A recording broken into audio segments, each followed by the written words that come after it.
भैया बताओ, आप क्या दे सकते हैं भगवान को? मैया, ओ मेरी माँ, आप क्या दे सकती हो भगवान को?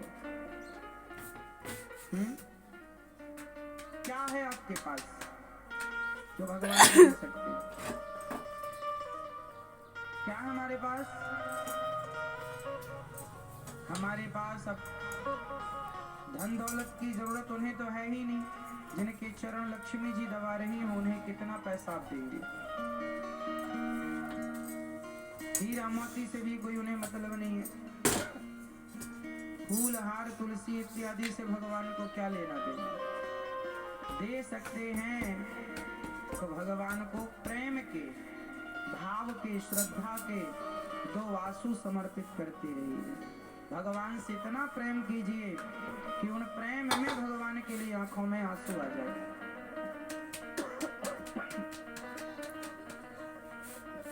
यही भगवान को चाहिए। अब भगवान के रास्ते पर ना कुब्जा आई, कुब्जा। भगवान ने कुब्जा पर कृपा की। कुब्जा ने भगवान से, भगवान ने कुब्जा को देखा तो भगवान ने कहा, सुंदरी, ओ सुंदरी। कुब्जा को बड़ा बुरा लगा। कुबड़ निकली थी, आज तक उसे किसी ने सुंदर नहीं कहा। उसे लगा किसी ने ताना मारा, तो उसने पलट कर देखा, हमें सुंदर क्यों कहते हो? देखा तो भगवान को टुकुर टुकुर देखती रही, आप बड़े सुंदर हैं, हमें चंदन तो लगा दो। ठीक, पर आज तक हमें किसी ने सुंदरी नहीं कहा। आपने सुंदरी क्यों कहा? भगवान ने कहा कि आज तक तुम्हें किसी ने देखा ही नहीं। तुम्हारे शरीर को देखा है जिस पर कुबड़ निकली है, तो संसार के लोग तन को देखेंगे तो उन्हें तन तो जैसा है वैसे ही दिखेगा, पर मैं तन को नहीं देखता, मैं मन को देखता हूँ। तुम्हारा मन सुंदर है, इसलिए तुम्हें सुंदरी कहा। भगवान ने चंदन लिया, कुब्जा ने चंदन का दान दिया। भगवान ने कुब्जा से चंदन लिया, चंदन लगाया। भगवान ने कुब्जा के चरणों में अपना पांव रखा और एक ठोकर लगाई। भगवान की कृपा से कुब्जा की कुबड़ ठीक हो गई। कुरूपवान थी, भगवान ने स्वरूपवान बना दिया, उसे सुंदर बना दिया। भगवान जब चाहे जो बनाए। कुब्जा ने भगवान को क्या दिया? सिर्फ चंदन। क्यों दिया? क्योंकि उसके पास वही था। इसलिए तो भगवान कहते हैं, तुम्हारे पास जो है श्रद्धा से वही देखो। जो है पत्रम पुष्पम फलम तोयम यो मे भक्त्या प्रयच्छति। जो है मैं वो स्वीकार कर लूंगा, पर प्रेम से होना चाहिए। भगवान ने कुब्जा पर कृपा की और चंदन स्वीकार कर लिया भगवान ने कुब्जा का। कुब्जा को कुरूपवान से स्वरूपवान। अब एक राजा ने अपने नगर में घोषणा करा दी कि भाई शमशान में जब आदमी जाता है तो उसके साथ क्या होता है ये हमें कौन बताएगा? ऐसा राजा की जिज्ञासा थी जानने की कि भाई जब आदमी मर जाता है तो उसे, मुस्लिम राजा था तो उसने कहा कि जो दफना दिए जाते, क्योंकि मुसलमानों में तो दफनाने की परंपरा है, तो दफनाने के बाद उसके साथ क्या होता है ये कौन बताएगा? राजा ने मंत्रियों को बुलाया, बोले नगर में ढिंडोरा पिटवाओ, हमें जो ये बात बताएगा उसको इनाम दिया जाएगा। अब उसका मतलब ये था कि भाई तुम रात को जाओ शमशान में, वहां कब्र में दफन हो जाओ, और रात को जो हो तुम्हारे साथ फिर वो हमें सवेरे बताना।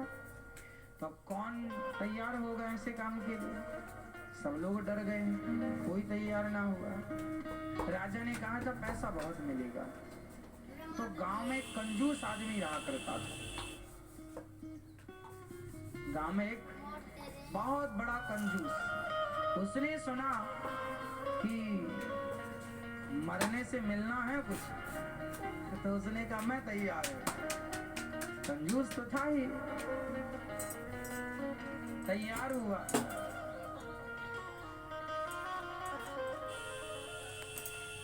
तो जब चला तो उसको बिल्कुल मरे की तरह विदाई की गई गांव से। अब मरे आदमी के ऊपर आप जानते ही हैं कि वो मखाने, मुरमुरा या लाई, जो भी जहाँ की परंपरा हो वहाँ बरसाते हैं, मतलब उसके ऊपर फेंकते हैं, मुर्दे के ऊपर। उसके ऊपर भी फेंक रहे थे।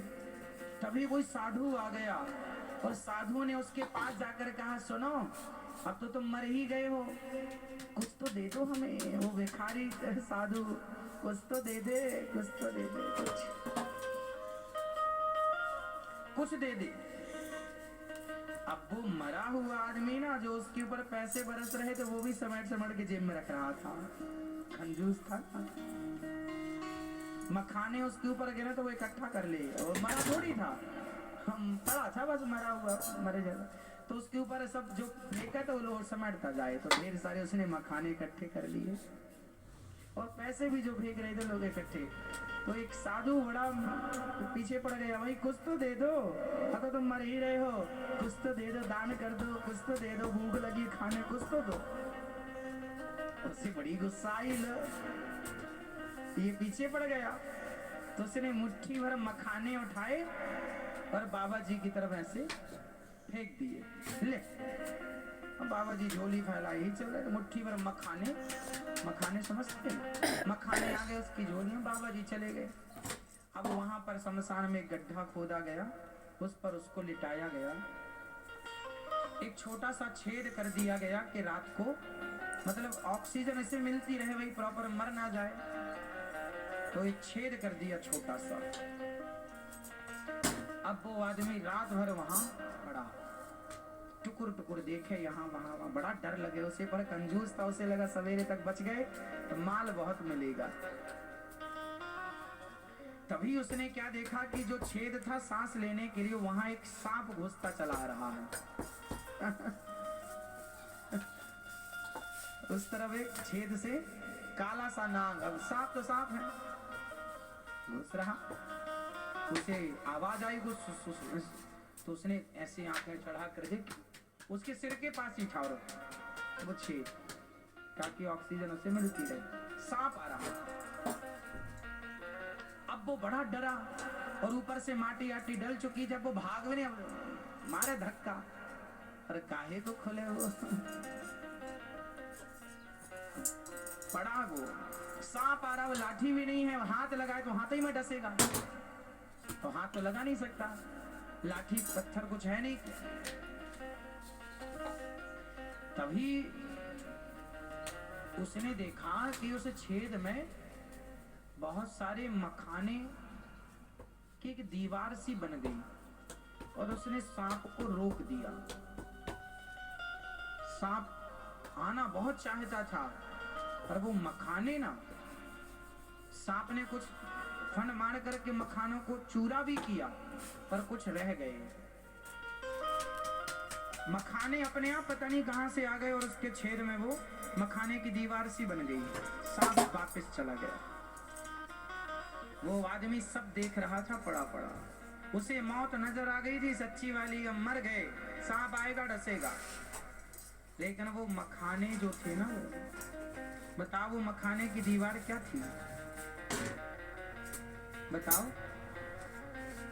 जो उसने एक साधु को मखाने दान दे दिया, बस वही मखाने उसकी मौत को बचाने के लिए मखाने आड़े आ गए और उसकी रक्षा की। इससे अर्थ ये निकला, जैसी सवेरा हुआ खोला गया और वो राजा के पास गया। राजा ने कहा, तुम बताओ क्या अनुभव किया? उसने कहा, वो सब बाद में बताऊंगा। उसने कंजूस था, उसने कहा पहले सारा दान करने दो। उसने सारा घर में जितना उसने जमा रखा था, दीमक लग रही थी, उठा उठा के दीन दुखियों जरूरतमंदों को दे दिया। राजा ने कहा, ये क्या कर रहा है, क्या सीखा तूने उस शमशान में? बोले, यही सीखा कि हम जो इकट्ठा कर रहे हैं वो हमारा नहीं है, जो हम दे रहे हैं वही दिया हुआ हमारे आड़े आकर के वही हमारे काम आएगा। इसलिए उसने देना स्टार्ट किया।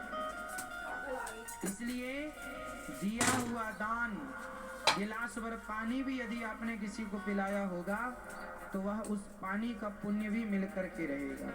आपने किसी को ना चाह करके भी एक रोटी और अचार खवाया होगा तो वह भी पुण्य आपको मिल के रहेगा।